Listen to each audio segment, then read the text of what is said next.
There's so much I know about lobster, and the funny thing I tell everybody is I hate seafood. I won't eat it. For me to stare at lobsters for weeks is like the dumbest thing in the world to me, but you know, here we are, and then you know, we have a line out front. What's up, GQ? This is Deon Point, creative director for Concepts, and this is my life in sneakers.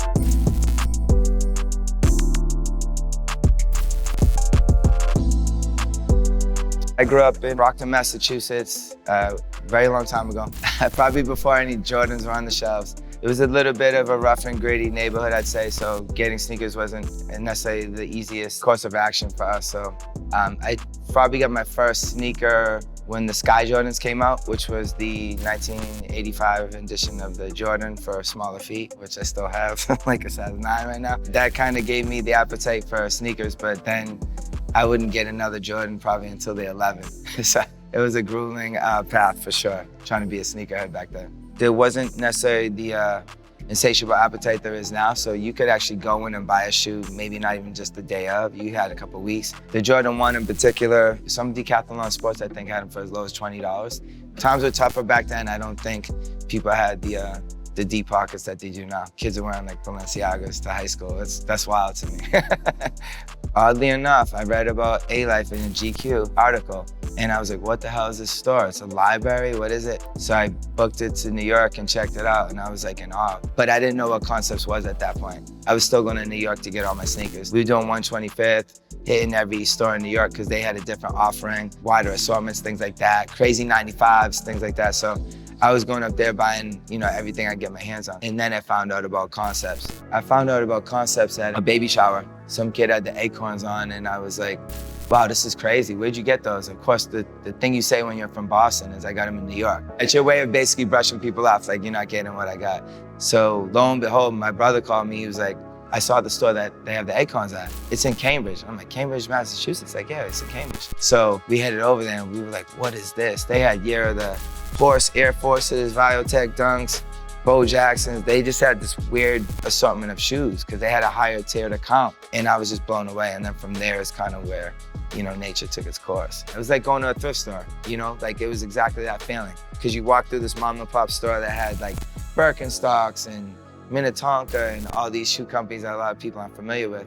And then you get in the back and there's just rap music blasting and it's reeked of like weed and incense and you're just like, what is this? How did I find this? And then I never told anybody about it. I kept it to myself, you know? I fell in love with that store, I spent all my money. I couldn't make that trip up every week and there was so much stuff coming out that I just couldn't keep up. So that's when I offered to kind of come on like as a part-time gig. So I work on the weekends. Sometimes I would come in my construction clothes, change in the back and work on like a weekday.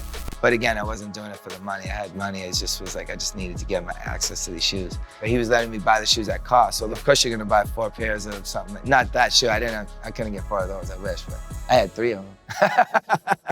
For those that don't know, this is the Neapolitan. Cherry on the tongue, it was no-brainer. This is probably at a time when color blocking was minimal, so it made sense. Our allocation was probably super light. We probably got 12 pairs of this for the shop. In playing fair, this is before line culture still too. You know, you're seeing them show up in magazines from Japan, you're like, what is that shoe? No clue it's even Stussy. Probably traded at 1.5 or 6 other sneakers to get one of these. And this was before the equity was there, so this wasn't a $5,000 shoe. Probably a few $100s back then, you know. Everybody that wants to work in sneakers, it's always like, you know, I want to come in design, I want to do this. But for us, it was always like you had to start in the stockroom. So we would memorize SKUs. I knew like by heart color codes and all that stuff. I just nerded out on it. I kind of like being back there better than on the floor. Then, you know, natural progression, get on the floor. That's when you start meeting reps and people from brands. And I think that's how the first opportunity came about for us to do a collab. It was 2007 with New Balance, part of this Super Team 33 structure that they had. It was like us, A-Life, 40 LA. There's a lot of groups that came in. And to this day, my biggest mistake, it was the worst shoe I've ever worked on. Every time it pops up on like, someone's trying to give me props, I'm like, please burn that shoe and I'll give you a new one. Like, I hate it. You live and you learn. So this, I think, is one of our favorite New Balance that we have ever did. This is called the C-Note. If you're a real New Balance head, you'll notice there's something different about this. I'm not gonna say anything more than that. We kind of did it with this dusted toe box for a reason. We knew that once they kind of got worn in, people would probably want another pair, and we kept the market pairs low. I wanna say we did maybe like 1,000 or something with these. For whatever reason, like the purists, they are constantly hounding me to like bring these back out. And it's just kind of like almost a grail for a lot of kids that are into New Balance. The New Balance heads, they need everything structured the right way, what factory it's made in. I mean, they're like aficionados. Here, I have not worn yet. You know, Virgil, there's not enough good things you could say about him, but there's just so many subtle little details he puts in all his product. He just got the Midas touch. It's not on everything for me, but especially with the forces, I think he realized that sometimes less is more, and I think this is perfect. And I honestly would have never worn all baby blue shoe in my life, even though it's one of my favorite colors. Blue top to bottom is crazy, and it just works and makes sense. This one here, the reason why I brought this, because it's actually, we're full circle, we're in Miami right now. My friend James Whitner and Frank Cooke sent me these, so this is one of the shoes that's like close to my heart. I know they go for a lot of money. I wore the pink ones into the ground that they sent me, but they launched these in Miami at Art Basel.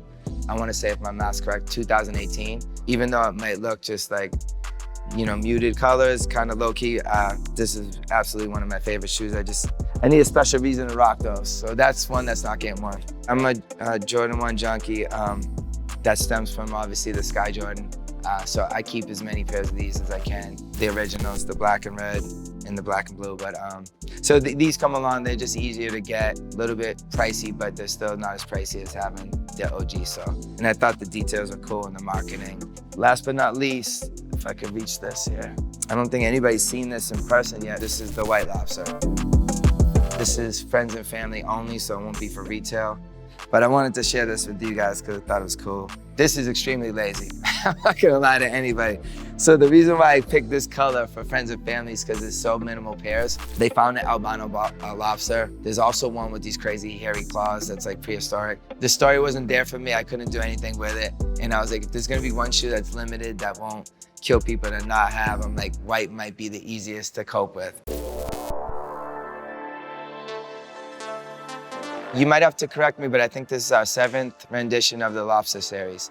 The first one came about, you know, us trying to do something cool with SB, trying to pitch a project to them, and they were at that time infernal hot. So they weren't really listening to anything. Even though we were one of the first accounts in the entire world, if not the first to carry SB, it doesn't mean like we just got to streamline to the president, you know? We had a few ideas that kind of failed before that they weren't really rolling with, so Lobster came about. And then that's when I kind of started working on the Blue Lobster immediately. Pitched that to them, they were like, no, we're not doing it.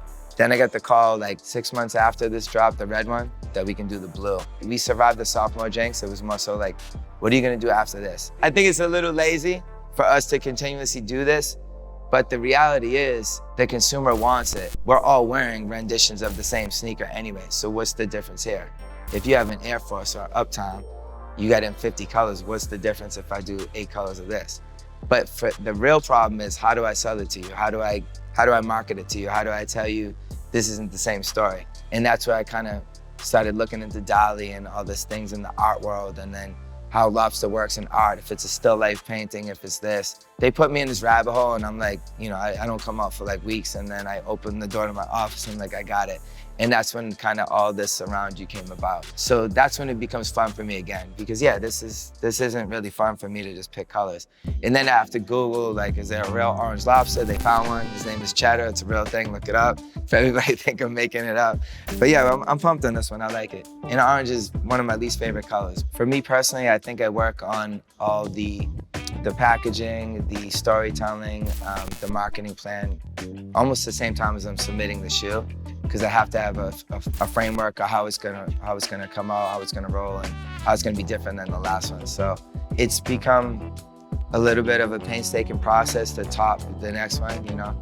Us going above and beyond and creating this immersive experience, it's just the evolution of footwear, right? Because how do you keep the excitement there if it's not just colors? I think it's cool for them to be able to explain it to their friends and family too, of why they waited in line or why they went through hell. For me being an avid storyteller in my personal life, it translates over to product, and I like to be able to, you know, hopefully share that with the consumer.